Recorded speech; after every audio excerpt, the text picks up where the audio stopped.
Assalamualaikum warahmatullahi wabarakatuh. Kami daripada Kumpulan 8 memilih tajuk keyakinan awam kepada petugas pilihan raya dan tajuk kami adalah keraguan awam terhadap petugas SPR di pusat mengundi. Baiklah, kita mulakan dulu dengan bahagian pengenalan. Petugas pilihan raya merupakan orang awam, antaranya terdiri daripada sukarelawan seperti kerani-kerani, guru-guru serta kaki tangan awam.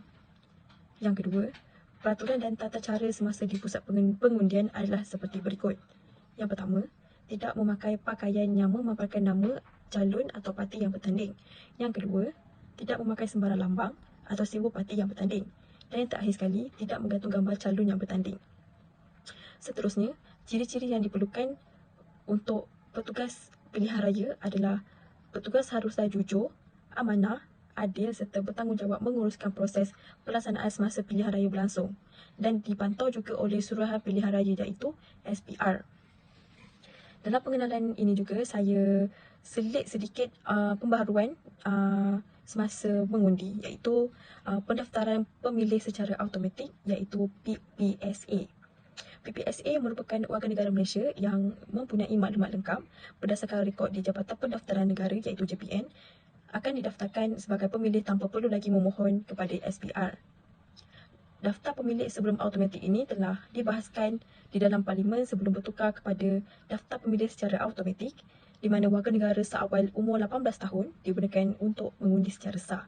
Dan yang terakhir sekali, pendaftaran pemilih secara automatik ini telah diluluskan oleh Dewan Rakyat dan pelaksanaan ini dikuatkuasakan pada 15 Disember 2021.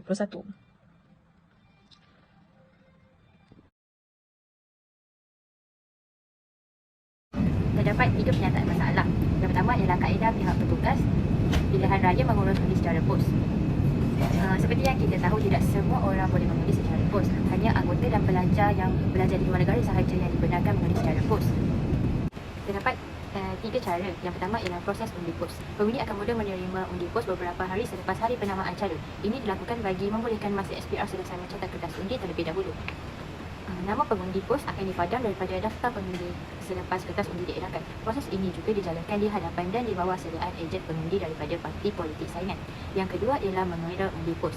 Pengiraan undi juga dilakukan mengikut protokol yang ketat. Sama seperti cara pengalihan undi, ejen mengira undi untuk setiap calon di wilayah tertentu hadir apabila sampul surat undi pos dibuka. Hanya pada hari pengundian yang ditetapkan barulah boleh membuka kertas undi. Yang terakhir ialah keresahan undi. Kalau kita padankan borang butiran pengundi dengan sampul A berisi kertas undi, pasti kita boleh tahu siapa yang mengundi apa. Sebab itulah kita tidak buat begitu. Borang butiran pengundi yang sudah disahkan akan terlebih dahulu disimpan dalam sampul khas, naturi dan diletakkan jauh daripada tempat mengundi. Pernyataan masalah yang kedua ialah kriteria yang perlu ada dalam diri petugas pilihan raya. Antara kriteria yang perlu ada ialah bertanggungjawab, jujur dan amanah. Sikap bertanggungjawab, contohnya mereka menjaga pintu undi agar hanya seorang pengundi sahaja yang berada dalam tempat mengundi. Sekiranya tiada petugas yang menjaga, sudah tentu keadaan di tempat mengundi menjadi sesak. Sikap jujur dan amanah pula, jujur adalah berlaku positif dengan berkata benar. Pihak petugas yang terpilih hendaklah menjadi petugas yang diyakini dan dipercayai. Mereka jujur dalam pengiraan undi tanpa sebelahkan mana-mana parti yang bertanding. Undi secara pos juga hendaklah dikira dengan teliti dan jujur. Yang seterusnya ialah tanggungjawab petugas pilihan raya di setiap tempat mengundi. Antaranya ialah menunjukkan arah baru SPR kepada pengundi bagi menyemak nama dengan nombor kad pengenalan jika pengundi belum tahu tempat mengundi. Memberi bantuan kepada pengundi dan petugas pilihan raya semasa proses pengundian berlangsung. Menunjukkan tempat mengundi yang betul kepada pengundi. Menjalankan pemeriksaan suhu badan kepada semua orang yang memasuki pusat mengundi dan mendisposisikan cecair pembasmi kuman untuk pengundi. Memastikan pengundi beratur dalam keadaan yang mematuhi penjarakan sosial. Dan akhir sekali, memastikan mereka yang tidak berkenaan tidak dimulakan masuk ke pusat mengundi sama ada untuk tujuan berehat, menunggu atau berkempen. Tujuan penulisan artikel ini adalah untuk mencapai 3 objektif yang dinyatakan dalam kajian ini. Objektif pertama adalah untuk mengenal pasti cara pihak petugas pilihan raya untuk menguruskan kertas undi pilihan raya secara pos. Untuk objektif yang kedua pula adalah untuk mengetahui kriteria yang perlu dipenuhi oleh sesebuah individu untuk menjadi seorang petugas pilihan raya. Dan akhir pula, objektif ketiga adalah untuk mengkaji tanggungjawab petugas pilihan raya terhadap pengundi di setiap pusat pengundi semasa pilihan raya dilangsungkan. Artikel ini bertujuan untuk memberi pendedahan tentang keperluan semasa menjadi petugas pilihan raya di samping mendapat pengetahuan asas agar dapat membantu untuk membina perspektif baharu dan segar tentang politik. Hal ini kerana pihak bertanggungjawab seperti Suruhanjaya Pilihan Raya telah menetapkan garis panduan kepada petugas pilihan raya seperti larangan memakai logo mana-mana parti bertanding, membuat kemping atau sebagainya. Kajian ini mempunyai kepentingan di mana ia dapat menjadi panduan dan rujukan bagi pilihan raya pada masa akan datang. Sorotan litera, kelancaran keselamatan bagi pilihan raya tertentu adalah bergantung kepada faktor-faktor lain. Antaranya ialah menjalankan tugas dengan efisien, bersikap integriti semasa di pusat pengundian dan meningkatkan accountability awam dalam pilihan raya dan sebagainya. Kajian ini adalah mengenai peranan persepsi individu terhadap kredibiliti takbir urus dalam pilihan raya. Berubah institusi demokrasi yang semakin responsif berupaya meningkatkan keyakinan awam terhadap kualiti demokrasi negara dalam corak peningkatan yang berterusan. Oleh itu, tahap keyakinan rakyat terhadap proses pilihan raya akan semakin meningkat dan proses pengundian juga berjalan dengan lancar. Metodologi kajian. Perpustakaan. Pengkaji mengumpul data rasmi dan maklumat berkaitan dengan tajuk kajian tersebut. Proses mendapatkan maklumat tertumpu pada pembacaan dan rujukan daripada buku-buku, jurnal-jurnal, majalah dan artikel-artikel tentang tajuk kajian. Temu bual. Pengkaji telah menemu bual 40 orang pelajar UTHN. Pengkaji mengajukan beberapa soalan berdasarkan Google Form yang telah disediakan. Borang soal sidik. Borang soal sidik dalam kajian ini akan disebar kepada pelajar Universiti Tun Hussein On Malaysia dalam bentuk Google Form bagi membantu memberi respon untuk menjawab soalan yang berkaitan dengan tajuk kajian yang diberikan. Borang soal sidik ini bentuk soalan tertutup. Saya akan menerangkan mengenai objektif yang pertama, iaitu mengenal pasti cara pihak petugas pilihan raya mengurus undi secara pos. Yang pertama, setiap peti undi pengundi pos hendaklah dibuka oleh pengurus dengan kehadiran ejen, di mana terdapat sebanyak 67% atau 27 orang responden yang setuju. Hal ini dikatakan demikian kerana ejen yang hadir itu boleh dijadikan saksi semasa peti undi pengundi pos itu dibuka oleh pengurus. Cara yang kedua ialah, apabila peti undi telah dibuka, maka pegawai pengurus hendaklah mengira dan mencatat bilangan sampul surat B, di mana terdapat sebanyak 62.5% atau 25 orang responden yang mencatatkan setuju. Hal ini dikatakan demikian kerana ingin mengelak daripada berlakunya kehilangan kertas undi yang ditanda oleh rakyat Malaysia. Yang ketiga, petugas perlulah membuka setiap sampul B secara berasingan. Terdapat sebanyak 55% atau 22 orang responden yang mencatatkan setuju.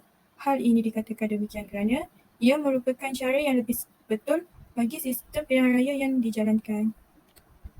Yang keempat, pegawai pilihan raya hendaklah menandakan pada kertas undi ditolak dan lampikan sampul A, di mana sebanyak 60% atau 24 orang responden yang setuju kerana ia merupakan cara yang lebih selamat yang boleh dilakukan oleh pegawai pilihan raya.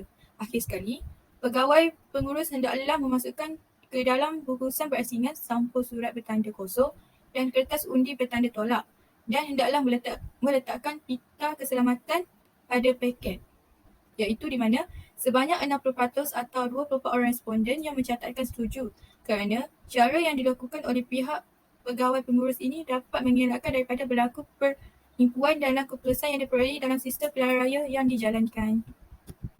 Seterusnya, saya akan menjelaskan mengenai objektif yang kedua, iaitu mengenal pasti kriteria yang perlu ada untuk menjadi petugas pilihan raya. Yang pertama, petugas pilihan raya hendaklah bersikap jujur semasa bertugas, di mana menunjukkan peratusan sebanyak 57% atau 22 orang responden yang memilih sangat setuju berkenaan petugas pilihan raya seharusnya bersikap jujur semasa bertugas dalam pilihan raya.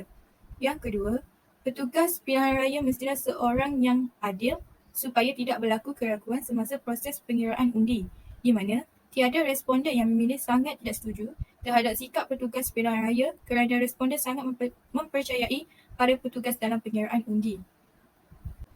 Yang ketiga, petugas pilihan raya perlulah bersikap amanah semasa menjalankan tugas, di mana sebanyak 55% bersamaan 22 orang responden telah memilih untuk sangat setuju.